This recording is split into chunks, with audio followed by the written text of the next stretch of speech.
Welcome to Kenton Teaches. Enjoy the video. In this video, I will show how to make a drawing app in Thunkable.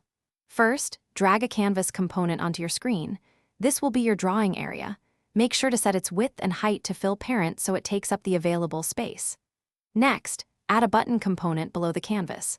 We'll use this button to clear any drawings you make, giving users a fresh start whenever they need it.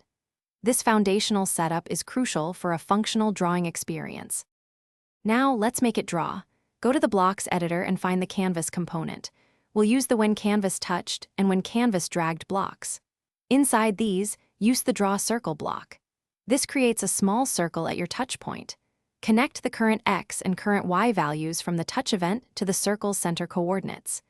This technique allows for a smooth, continuous line as you drag your finger across the canvas, mimicking real drawing.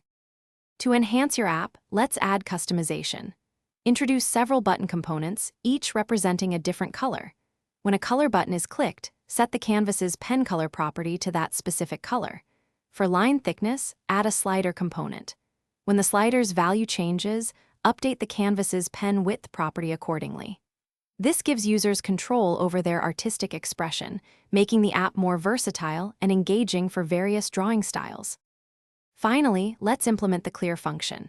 Go back to the Blocks editor and find the button component you added earlier.